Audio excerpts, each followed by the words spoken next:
কেন্দ্রীয় সংস্কৃত বিশ্ববিদ্যালয় নিউ দিল্লির উদ্যোগে আজ উত্তর দিনাজপুর জেলার রায়গঞ্জ ইউনিভার্সিটিতে আনুষ্ঠানিকভাবে নন ফর্মাল সংস্কৃত প্রশিক্ষণ কেন্দ্র চালু হলো। কেন্দ্রীয় সংস্কৃত বিশ্ববিদ্যালয় সারা ভারতব্যাপী বিভিন্ন রাজ্যের এই প্রশিক্ষণ কেন্দ্র স্থাপিত করেছেন। এই বিভাগের বিশিষ্ট অধ্যাপক ডক্টর প্রশান্ত কুমার মহল্লা জানান, সংস্কৃত শিক্ষা হলো ভারতের প্রাচীন ভাষা ও ভারতীয় সকল ভাষার জননী, কিন্তু তথাপি আজ সে জননী সংস্কৃত ভাষা প্রায় বিলুপ্তির পথে। তাই যাতে সে প্রাচীন ভাষা সংস্কৃত পুনরায় ভারতবর্ষের বিভিন্ন প্রান্তে প্রচার ও প্রসার বিস্তার করে, তার জন্য উদ্যোগ নিয়েছে কেন্দ্রীয় সংস্কৃত বিশ্ববিদ্যালয় বিভাগ। আজকের এই অনুষ্ঠানের উদ্ভাবক ছিলেন মিস্টার দীপক কুমার রায় কুলপতি মহাশয়। মাধ্যমিক উত্তীর্ণ শিক্ষার্থীরা এই প্রশিক্ষণ কেন্দ্রে সংস্কৃত ডিপ্লোমা ও সার্টিফিকেট কোর্স করতে পারবেন এবং যারা মাধ্যমিকে নিজে তাদের জন্য রয়েছে বালক বধূনী বর্গ প্রশিক্ষণ সেবা। এছাড়াও যে কোনো বয়সের স্ত্রী পুরুষ যে কেউ আগ্রহী ব্যক্তিরা এই প্রশিক্ষণ কেন্দ্রে ভর্তি হতে পারবেন বলে জানা যায়।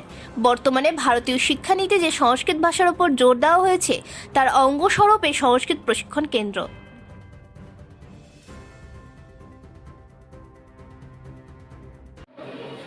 আমার নাম ডক্টর প্রশান্ত কুমার মহলা।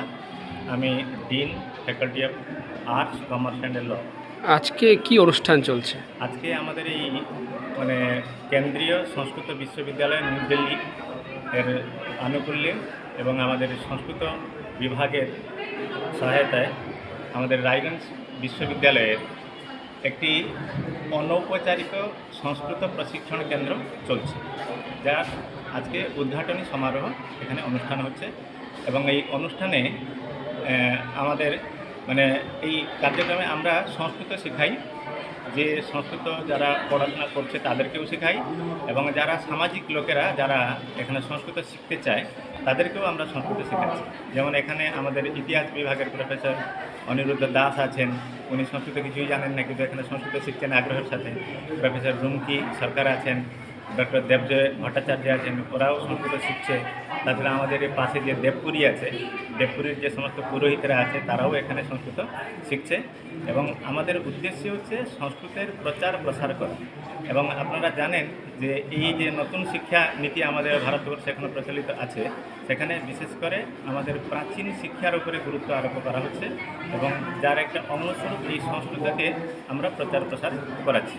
এবং আমাদের দৈনন্দিন জীবনে যে সমস্ত শব্দ আমরা ব্যবহার করছি, প্রায়ত 90% শব্দ হচ্ছে আমাদের সংস্কৃত, সাক্ষাৎ সংস্কৃত শব্দ।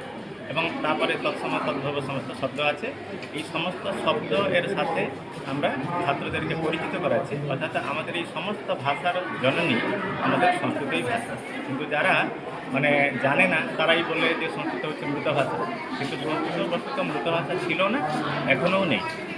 বাইরের লোক যে ভর্তি হবে তার জন্য কি কি ক্রাইটেরিয়ার দরকার আছে? কোনো 10 ক্লাস মিনিমাম যদি কারো কোয়ালিফিকেশান থাকে তাদের জন্য আমরা এই অনৌপচারিক সংস্থার পক্ষ থেকে তাদেরকে আমরা সার্টিফিকেট কোর্স এবং ডিপ্লোমা কোর্স তাদের জন্য দিচ্ছি।